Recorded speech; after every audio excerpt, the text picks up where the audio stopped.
Hi, I'm Tova, and welcome back to my kitchen featured on www.diabeticsurvivalkit.com. Today's recipe is shown to you in partnership with FaveHealthyRecipes.com. Today I'm making for you a great lasagna substitute. It's a zucchini lasagna, and here's what you need to get started. You need a lot of things, and it's a lot of steps, and it's fairly time consuming, but I promise it's worth it because it's delicious, and it also serves 12 people. So here's what you need. 6 zucchini, 1 pound of lean ground beef, 1 cup of tomato sauce is what the recipe said, but I'm actually using crushed tomatoes because it tastes the same and the carb count is much, much lower when you use crushed tomatoes as opposed to tomato sauce. You also need a quarter of a teaspoon of garlic powder, a quarter of a teaspoon of Italian seasoning, but feel free to add more if you'd like since there are no carbs in either. 6 ounces of portobello mushrooms. You can substitute other mushrooms to cut down on costs if you like. A quarter of a cup of olive oil, 10 ounces of frozen spinach, which has been thawed and thoroughly drained, 2 eggs, 1 15-ounce package of ricotta cheese. This is the reduced fat cheese, a quarter of a cup plus 2 tablespoons of Parmesan cheese, some salt, an 8-ounce package of mozzarella cheese. This is the reduced fat kind. You also need a colander, a barbecue brush, a skillet, a foil-lined baking sheet, a 13 by 9 pre-greased casserole dish or baking pan. You also need an oven preheated to 350 and a broiler and a couple of other little things as we go. So let's get started. The zucchini is going to be our noodles for this dish. So when we slice it, we're going to slice it in 1/4 inch planks. You don't have to worry about being perfect, but you definitely want to make sure that these are thin so that they resemble noodles to our palate. And don't worry, there's a little trick that we're going to do to make them have a little bit more of that noodly consistency.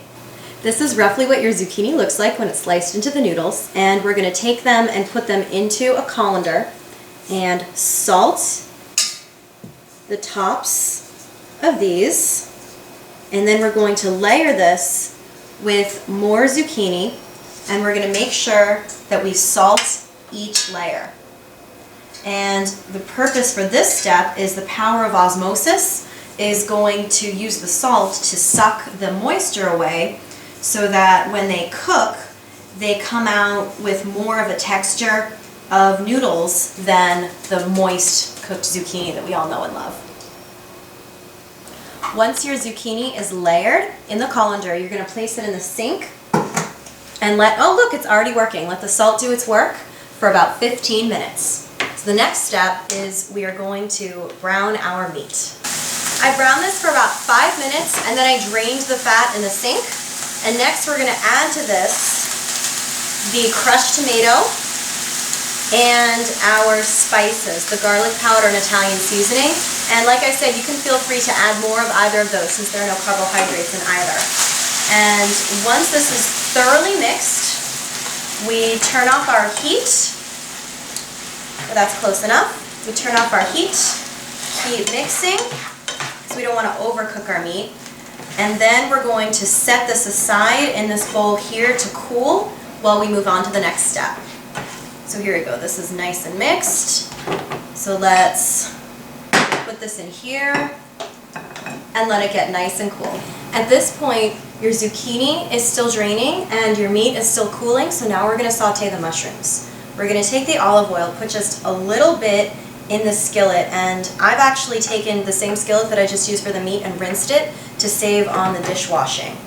And you take these, the oil I mean, dump all the mushrooms in, and saute 2 or 3 minutes or until they're slightly browned. And then like the meat, we're going to set these aside in a separate plate. Our mushrooms are done, so we turn off our heat. They are fragrant and delicious. And now we just set them here aside to cool while we prepare our zucchini to be layered. Now I know some of you are thinking, wow, that's a lot of salt to put on the zucchini, a very high sodium dish. Well actually, the salt, now that it's done its job and our zucchini is drained, is going to go away because we are going to thoroughly, and I mean thoroughly rinse all of the zucchini, and then we're going to pat it dry. So what I like to do is really make sure that I do every piece individually place it aside, rinse every piece to make sure we get all of the salt out, and then dry in a separate phase. So I'm going to finish rinsing the zucchini, and then I'm going to pat each one dry with paper towels, and then I'll show you what's next. Now we're getting our zucchini ready for the broiler. So what we're going to do is take our foil wrapped baking sheet and layer the zucchini, then brush it with olive oil.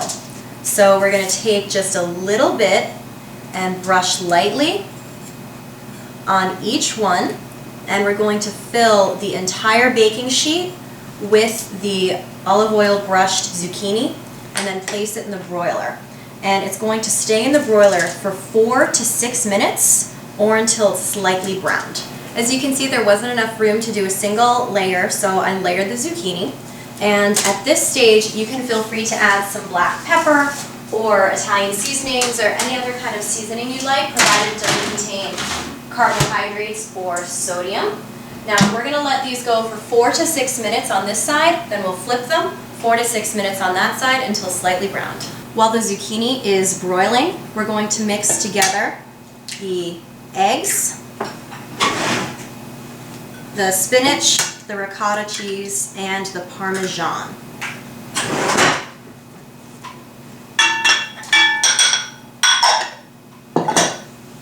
And we're going to leave these 2 tablespoons out, so just do the 1/4 cup's worth, and just mix these all up until everything is, you guessed it, nicely integrated. It's been 6 minutes, and our zucchini noodles are ready to be flipped so they can get cooked on the other side.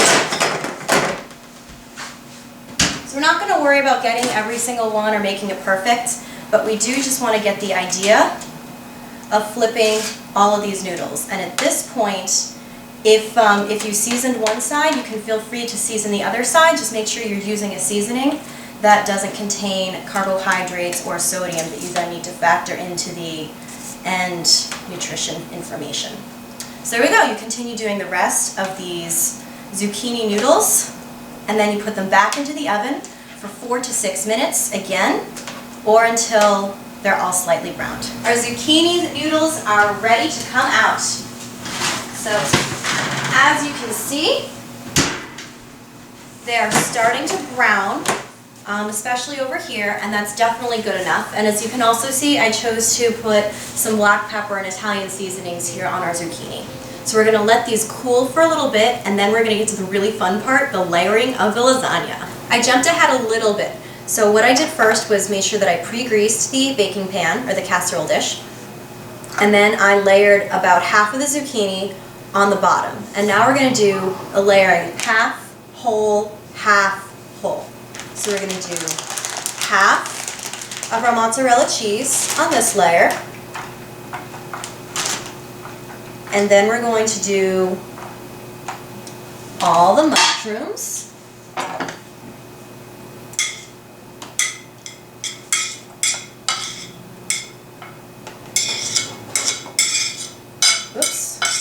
That one's for the dog. And you can feel free to spread these around. So I'm just going to do that in a second. So now that our mushrooms are a little more even, so everybody gets one in every bite, we do half of the meat. And you can do this in little forkfuls. Here, I'll put this down here so you can see it. Little forkfuls so that a little bit gets in every piece instead of one big pile. And we're just going to do half of the meat in this layer. So I'm going to continue doing this layer. Then we do the same thing with our ricotta mixture. So you can just do spoonfuls. And this time we're doing all of it. So you can feel free to spread and not have to worry about rashing it like you did with the meat. So I'm going to continue doing this. And then we layer with the rest of the zucchini.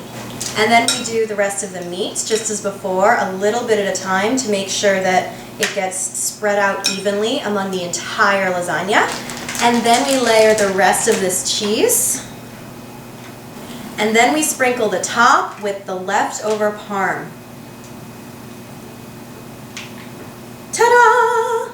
And here is our magnum opus, and it is ready for the oven, which is preheated at 350, and where we're going to leave it for 30 to 40 minutes or until bubbly and fantastic. After 40 minutes, our zucchini lasagna was bubbling and definitely ready to come out. We got this recipe from Genaw, that's GENAW.com, and here are the nutrition facts. This whole lasagna is 12 servings. You can feed a whole family and a bunch of friends with this as well. And each serving contains 280 calories, 20 grams of fat if you use regular ground beef. If you use obviously leaner ground beef, then you're going to have fewer grams of fat.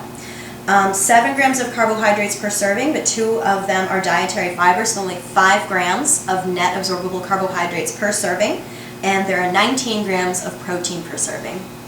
We at DiabeticSurvivalKit.com very much hope that you've enjoyed watching me prepare this lasagna for you. I hope you try it very soon, because I think that it is a phenomenal lasagna substitute and it tastes fantastic. So from all of us to all of you watching, we wish you a happier and healthier you. Bye!